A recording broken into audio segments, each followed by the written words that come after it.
জাগিৰোডৰ গোভাদেউৰজাৰ ৰঙালী বিহু সন্মিলনে এইবেলি উদযাপন কৰে সোণালী জয়ন্তী বৰ্ষ। সেই উপলক্ষে চপামজিকা ক্ৰীড়া সন্থাৰ খেলপথাৰত পতাকা উত্তোলন আৰু শ্বহীদ তৰ্পণৰ পিছতে উলিওৱা হয় বাৰেৰহণীয়া সাংস্কৃতিক শোভাযাত্ৰা।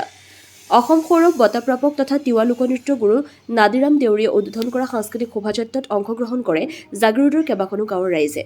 শোভাযাত্ৰাত উদ্ভাসিত হয় তিৱা, বড়ো, কাৰ্বি, ৰাভা, মিচিং আদি অসমৰ সকলো জাতি জনগোষ্ঠীৰ বাৰেৰহণীয়া কৃষ্টি সংস্কৃতি।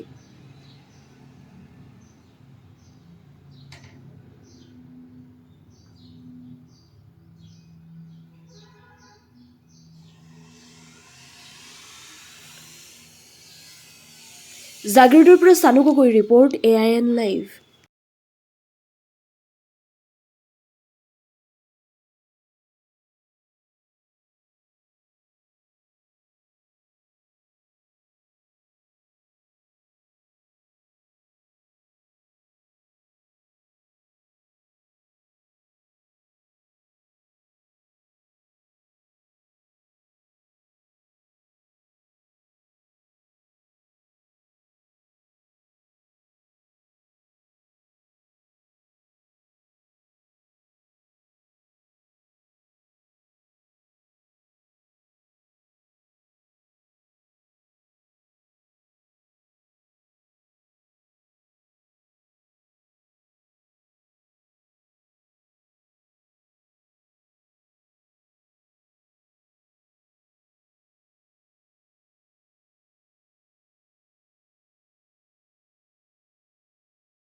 গোভাদেউৰজা ৰঙালী বিহু সন্মিলনৰ আজি 50 বছৰীয়া সম্পূৰ্ণ কৰিলে।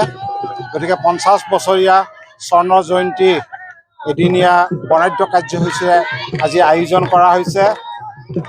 গোভাদেউৰজা ৰঙালী বিহু সন্মিলন মাৰ্থানকুছি নতুন গাঁৱৰ এই অনুষ্ঠানটি ধাৰাবাহিকভাৱে প্ৰতি বছৰে বিহু উদযাপন কৰি আহিছে আৰু এই বিহু উদযাপনে তিৱা জনগোষ্ঠীৰ ভাষা, সংস্কৃতি, অৰ্থনৈতিক গোটেই দিশখিনি সবলীকৰণ কৰাত যথেষ্ট সহায় কৰিছে আৰু আমি নিজৰাৰ পৰা মাৰ্থানকুছি নতুন গাঁৱৰ আটাইবোৰে আমি এক লগ হৈ পেলাই এই বিহুখন আমি উদযাপন কৰি আহিছোঁ আৰু ভৱিষ্যতলৈকেও আমি এনেধৰণে সকলোৰ লগতে মিলা প্ৰীতিৰে শান্তি সম্প্ৰীতিৰে এই বিহুখন আমি উদযাপন কৰি থাকিম।